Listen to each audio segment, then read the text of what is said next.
Hello and welcome to the Political History of the United States. Episode 4.58, The Battle of Camden. Following the American defeat at Charleston, both the Americans and the British found themselves facing serious problems. The problem for the Americans is pretty on the nose. Benjamin Lincoln and the Southern Army had been soundly defeated. And with so much of the army now captured, it would seem that they were going to be out of commission for quite a while. This left the Americans with the difficult task of rebuilding the Southern Army, and doing it quickly. The Americans were dealing with the British invasion of the South and suddenly had no army to match them. Now, based on these above statements, one would think that the British were probably feeling pretty good about themselves and their prospects. However, the victory at Charleston brought with it problems that the British would have been happier without. We have talked for a while about the fact that the entire Southern strategy was predicated on droves of loyalists coming up to join the fight alongside their British brethren. To this point, however, the British had found themselves having a very hard time finding that support that they were so convinced was coming. So where was everybody? Beyond the obvious conclusion that the British just enjoyed far less support than they had thought, or at a minimum hoped, there are other signs of problems as well. Throughout much of 1780, the frontiers and the backcountry throughout the South had become wildly dangerous. We are not going to spend our time talking about some big pitched battle in this region, because that is not exactly what was happening. Rather, what emerged was an often brutal fight by both groups to control the backcountry. The fighting in the backcountry was almost always small engagements. When the fighting did take place, these were often short but fierce battles.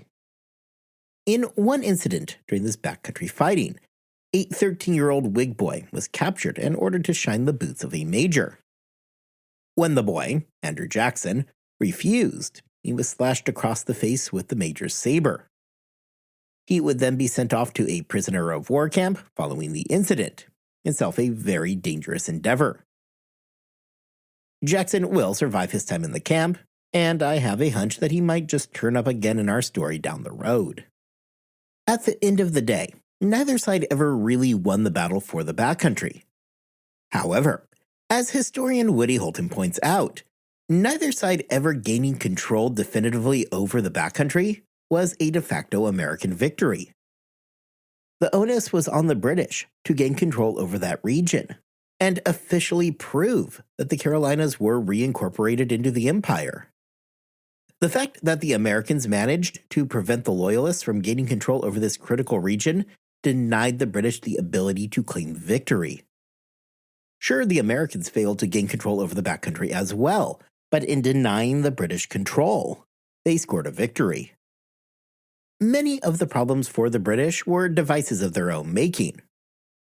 In early June, Henry Clinton would make a pair of proclamations which would help define the British battle for the Carolinas. The first proclamation made by Clinton came on June 1st, when he offered a full pardon to any rebel who agreed to take an oath of allegiance to Great Britain. This seemingly magnanimous move sought to capitalize on the fear that was propagating throughout the Carolinas. With the collapse of Lincoln's army, suddenly everybody in both North and South Carolina were very worried about where events were heading. The promise by Clinton that by taking an oath, all else would be forgiven, most critically included the protection of property rights, which was a tempting offer, especially considering that there was a real chance that the war might end with Georgia and the Carolinas reverting back to British imperial control. This first proclamation by Clinton thoroughly upset those loyalists in the South. They had been loyal subjects and had, at least in some numbers, stuck their necks out there for the British to their own detriment, scorn, and often the very real danger from their neighbors. And for what? Clinton is out here offering a full pardon, just for saying, "I'm sorry, I promise not to do it again." The Loyalists did not want leniency and forgiveness. They were angry. They wanted to see those rebels punished, and, coincidentally, themselves rewarded. Just 2 days later, Clinton would issue a second, less magnanimous proclamation. On June 3rd, Clinton declared that any free male in South Carolina, including all of those that he was planning to release on parole on June 20th, were required to support the British effort. To be more specific, it meant that if those free males refused to join the Loyalist militia in South Carolina, they would be considered rebels subject to hanging. If the hope was that the proclamation on June 1st would get the American rebels to decide that they had had enough war for one day, and that it was a good time to just go home, the proclamation of June 3rd had the effect of convincing those same people that, like it or not, the war was still going on, and they probably were not going to be able to watch from the sidelines. Not that Clinton was planning on hanging out to see the fallout. The next day he packed up, handed over control to his second-in-command, Lord Cornwallis, boarded a ship, and made his way back to New York in anticipation of a joint American and French attack. A year earlier, Clinton had issued the so-called Phillipsburg Proclamation, which declared that all enslaved people captured while fighting would become the property of the British. This distinction is important because it meant that rather than prisoners, the British would be free to utilize those taken in battle in any way that they saw fit. This likewise had the effect of discouraging the Americans from using their slaves to fight, as doing so would put them at risk of losing their human property. He did in the same proclamation further extend that offer made years earlier by Lord Dunmore, that any slave who should escape to the British would be granted their freedom. When Clinton sailed from South Carolina, he did so with some 500 African Americans who had managed to escape to British lines. As we have seen time and time again, proclamations that dealt with the question of either freeing or arming the slaves caused the Americans a very considerable amount of anxiety. In the aftermath of the fall of Charleston, the Phillipsburg Proclamation had more than a few Americans sleeping with one eye open. With Clinton now heading back to the north, he charged Cornwallis with gaining full control over the Carolinas, including the recapture of North Carolina and the pacification of the backcountry fighting, which continued to rage on. Once this was done, Cornwallis was to push north into Virginia. Lord Cornwallis was not a stupid man. He fully understood the contradictory nature of the proclamations issued by Clinton. Although he would attempt to undo as much of the damage as he could, Clinton had done much to help enrage the Americans, to ensure that they would keep fighting. To quote directly here from Robert Middlecuff's The Glorious Cause, Cornwallis's problem in the Carolinas had been housing Clinton's in the North. In order to restore the allegiance of the Americans, he had to crush the rebellion. And the process of crushing the rebellion simply fed its sources. On June 30th, Cornwallis would claim that he had indeed pacified South Carolina. But really, that was all it was. A big, large, empty claim.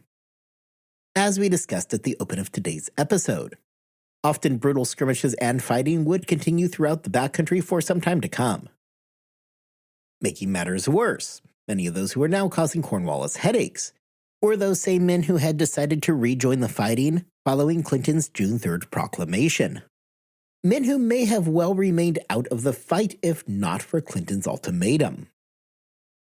While Cornwallis was left to pretend that he had the situation in South Carolina under control, despite the very serious problems along his frontiers, the Americans were busy dealing with problems of their own. Well, we can sit around all day today and talk about how the British lacked sufficient support from Southern Loyalists, or how Clinton made enemies out of seemingly everybody from his early June proclamations. Let's not forget that the British had won the battle, and they had captured Charleston.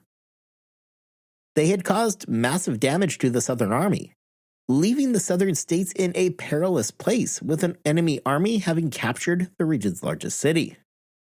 Washington was just about as frustrated as you might imagine about the state of affairs in Charleston. Writing to Anthony Wayne on May 18th, he complained about his seeming inability to send relief to Lincoln as a result of what Washington describes as an embarrassing financial situation. We will talk more in the episodes to come about the increasingly desperate state of the U.S. economy during the war, and just how difficult it was at times to keep the lights on. In this same letter, we also find Washington and Wayne musing about an attack on New York. We know that talks would progress far enough that just a few weeks later, Clinton was making his way north to secure his northern stronghold. The first question that needed to be answered was who exactly was going to take over control from Benjamin Lincoln. Well, the answer to that question depends on who you were asking. George Washington wanted to see the command go to his quartermaster general, Nathanael Greene. However, in this instance, nobody was terribly interested in the opinion of Washington. Things were dire, and the Americans needed somebody with the experience to get things done. And hey, luckily they had this in Horatio Gates. Gates was already a darling of Congress and had worked hard campaigning for the command. Congress let him know that he had them at hello, and by mid-June, Gates was given command of the Southern Army.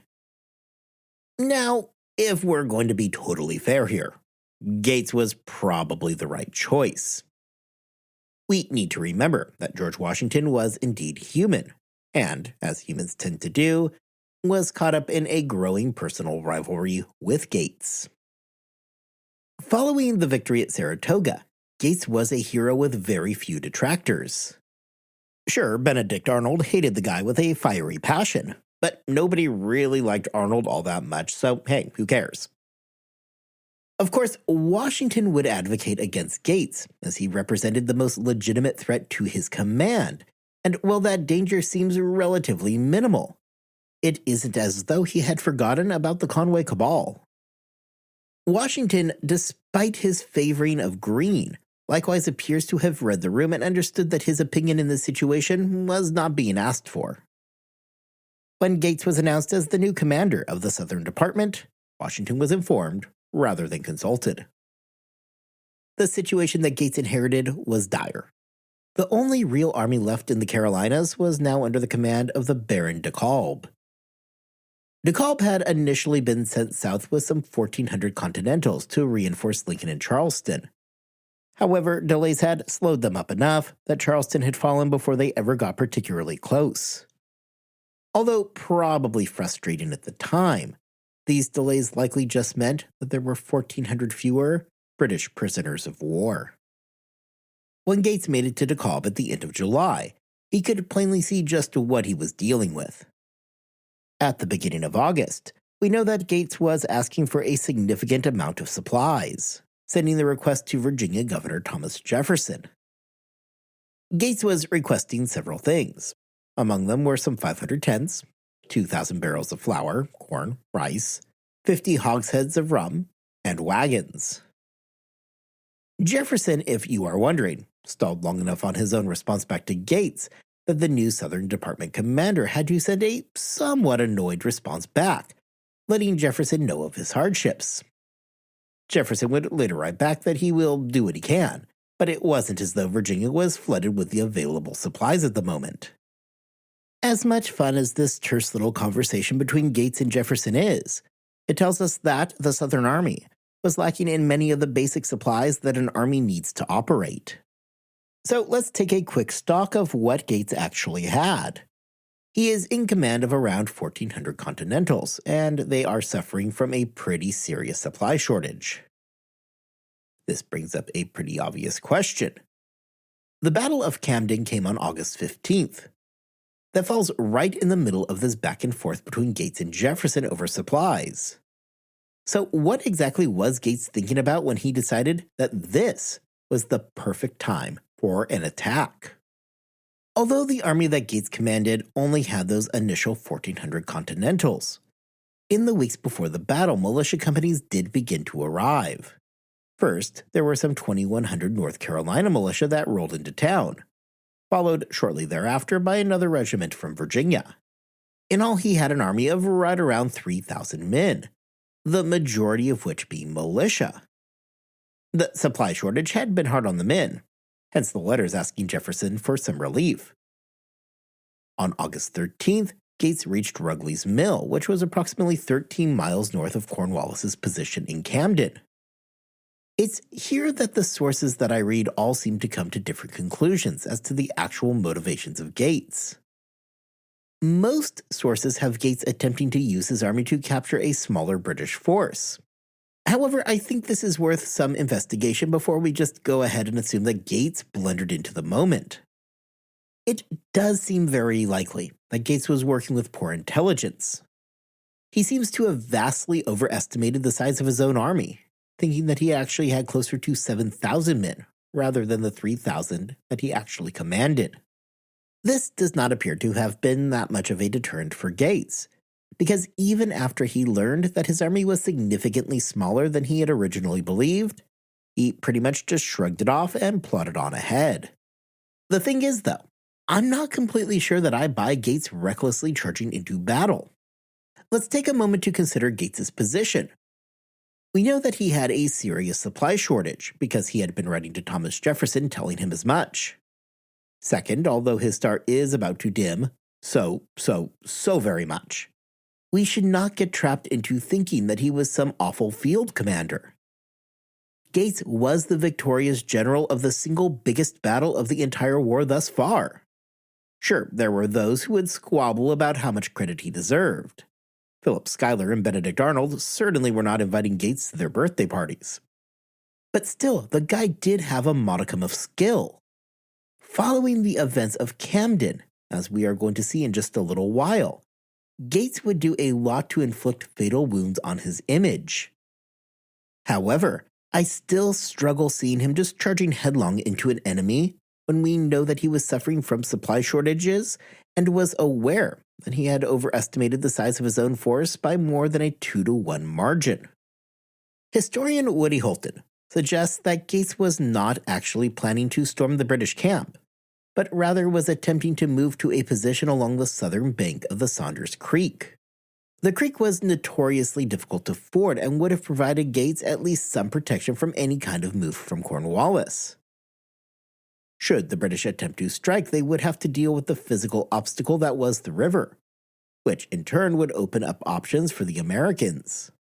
At least to me, this seems like a much more plausible explanation for what Horatio Gates was doing that night, rather than rushing pell-mell into a battle where he was already aware that he was working with poor intelligence. This does, however, lead us to the next question. If this was the plan all along, why doesn't Gates end up hanging out with his army along the northern bank of the Saunders River? The answer to that question is mostly just bad luck. As it turned out, at right about the same time, Cornwallis also sent his army out on a march. Now, although I think there is a pretty good argument to make that Gates was actually attempting to reposition, that was not what Cornwallis was planning.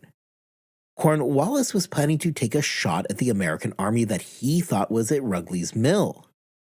So you can imagine everybody's surprise when the somewhat meager American cavalry crashed right into Banastre Tarleton's dragoons at around 2:30 in the morning. Immediately, chaos ensued. This was the kind of frantic and confused fighting that you would imagine from two armies that had literally just walked into each other. This chaotic fighting did not really last a terribly long time because, well, it was 2:30 a.m. Soon after the fighting started, it stopped, as neither side was super keen on the idea of having a pitched battle in the middle of the night. So instead, everybody pulled back and, realizing that there was going to indeed be a battle, began immediate preparations to pick up with the fight at first light. When the morning did come, the armies had assembled across from each other on a field with some 250 yards in between them. The field was about a mile across and was flanked on both sides with swamplands. The British under Cornwallis were made up of a mixture of regulars, Germans, and loyalist militia. To the last of these, I do want to make the point that there was indeed a loyalist militia present in the South. I don't want to give the incorrect impression that no loyalists at all turned up to fight, because certainly some did. More so, it is that the British had expected a far greater turnout than actually occurred. Now, keep in mind that this entire time that lines were being somewhat chaotically formed during the night, there was the full awareness that the enemy was literally just down the way a little bit. I bring this up because when the sun rises and the fighting begins, the arrangement of the troops would leave something to be desired. Cornwallis, as I mentioned before, had a contingent of Loyalist militia.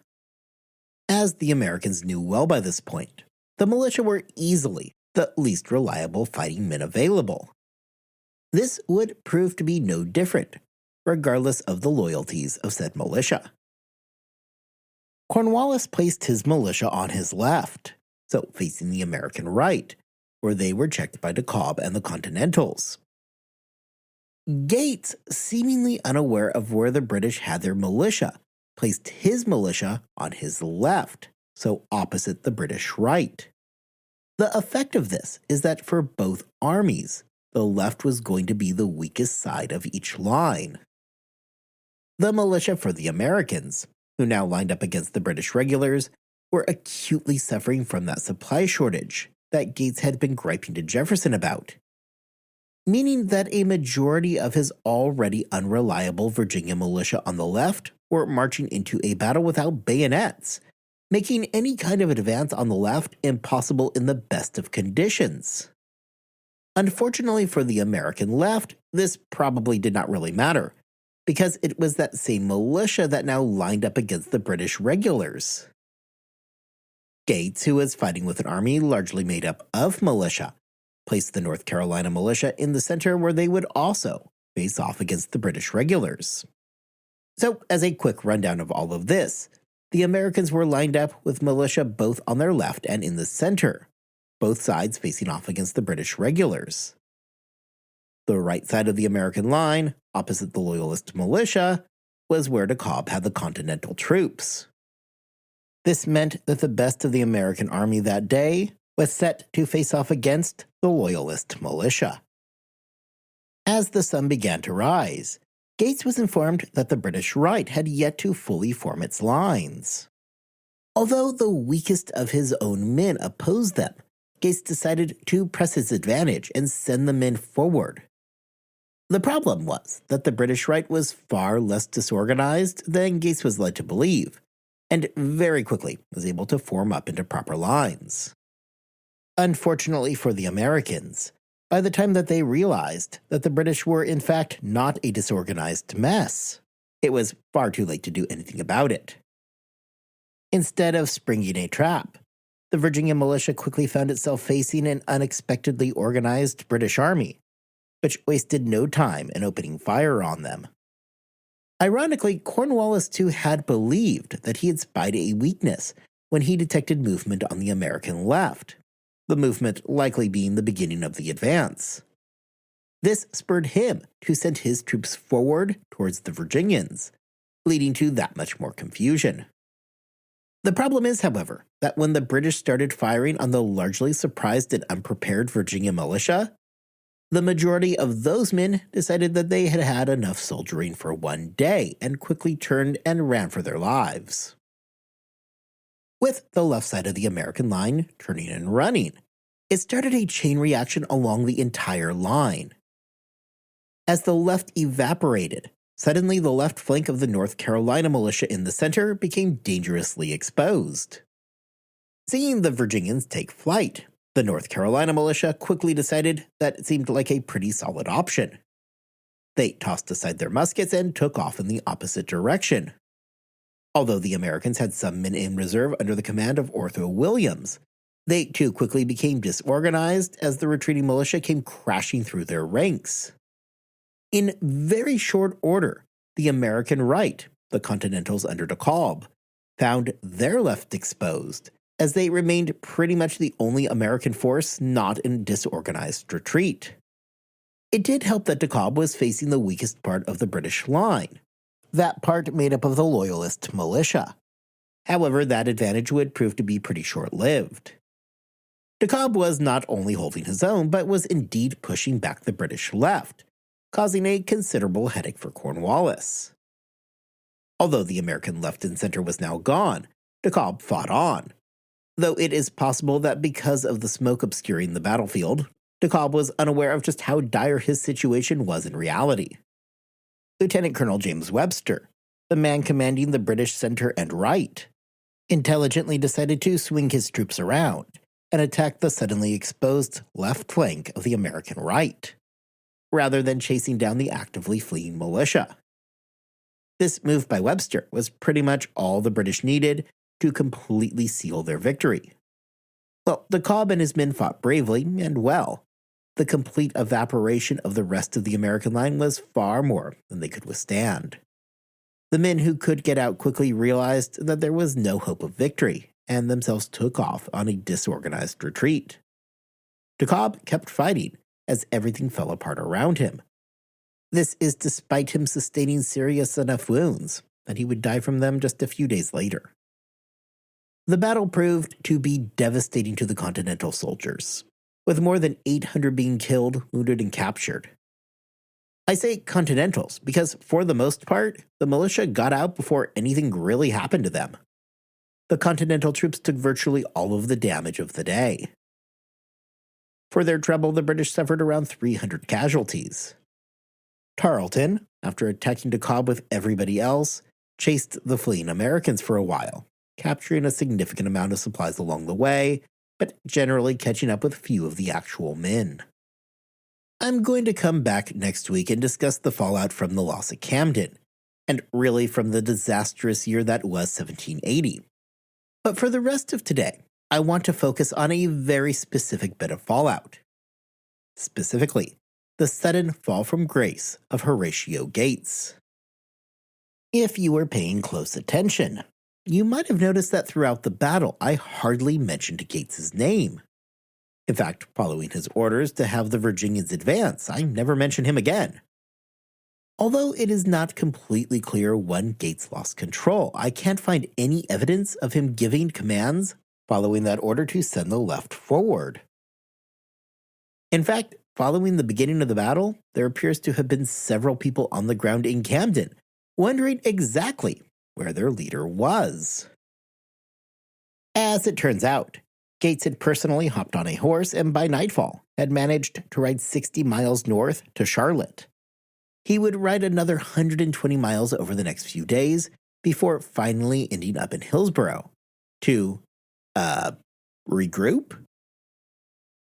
Now, what exactly regrouping meant for him is a pretty good question, because it is not as though he had any of his army with him, the remnants of which remained far to his south. Horatio Gates had made several critical errors in Camden. Well, much of what happened was a result of poor intelligence with a degree of bad luck. Gates himself made a number of critical mistakes. We can criticize Gates for potentially moving his army too fast, following the advice of General Thomas Sumter, who told him that if he could reach Camden fast enough, he could keep the British dispersed. Gates, already short on supplies, chose a path for this march south that was overly barren of food and forage, further weakening an army that was already dangerously low on supplies. Gates likewise seemed to underestimate the importance of cavalry and the role that it would play on a largely flat, open terrain in the south, leaving much of his cavalry behind. This was a mistake that both Light Horse Harry Lee and Nathaniel Greene would highlight in the coming year, as they took command of the war in the South. Neither Greene nor Lee had any interest in repeating the same mistakes as Gates. Well, we can debate, and indeed scholars have, all of the things that Gates did wrong at Camden. I would argue that none of this would have been fatal to his reputation. We have seen American generals lose before, oftentimes pretty badly. Washington had taken his lumps in New York. Nathaniel Greene had badly stumbled at Fort Washington. John Sullivan had survived to fight another day after botching things first in Canada and then again on Long Island. But for Horatio Gates, his reputation would never recover from the Battle of Camden. Gates would claim that his ride to Hillsborough had been to regroup, but considering that pretty much none of his army actually followed him there, that becomes a difficult sale. Gates, in his report back to Congress, far from the site of the battle, wrote that the loss came as a result of bad luck. Gates maintained that the real catastrophe came when Cornwallis marched his troops at the same time as his own. Again, though, as bad of a hit as the loss would have been for him, The focus of everybody quickly fell onto the fact that Gates had abandoned his army and raced 180 miles from the scene. Regardless of his reasons for riding up to Hillsborough, any justification that Gates could come up with was going to fall short. Alexander Hamilton commented on the disgrace of Gates abandoning his army, while sarcastically remarking on the impressive distance that Gates covered in such a short amount of time. Congress, upon learning about what had happened, was certainly not amused. Gates would spend the next several years attempting to have a formal inquiry held regarding his actions. While this would never come to pass, neither would Horatio Gates ever again meaningfully participate in the war. His reputation following Camden had been destroyed, and he would never fully shake off the accusations of cowardice that followed. Gates will pop up in our story one more time, as a result of his possible involvement in the Newburgh conspiracy. But really, this is the end of the line for the general who had just weeks before been about the closest thing to a rival that George Washington had. It is hard to not sit and wonder what might have come if Gates had been the one to prevail over Cornwallis in the South. He was already a popular figure in Congress, and certainly the New Englanders loved the guy. But following his defeat and subsequent flight from Camden, Gates seemed to have grown increasingly bitter. We will talk about Newburgh down the road and to what extent Gates would have been involved in it. But that will be the final time the man who had defeated Burgoyne at Saratoga will ever appear in our narrative. Gates wrote to Jefferson in 1794, complaining about pretty much everybody for wronging him. This resentment by Gates is sadly ironic when you consider just how much he personally had done to cause Benedict Arnold those very same resentments. Gates would die in 1806 and be buried at the Trinity Church Burial Ground in New York, in an unmarked grave. Next time, we are going to take a look at the complete debacle that 1780 was. In a war that was filled with hardships and dark days, 1780 may well have been the low point. Until then, I hope you all have a wonderful 2 weeks. I hope that you are staying healthy and that you are staying safe. And I will see you back here next time as we examine the dark days of 1780.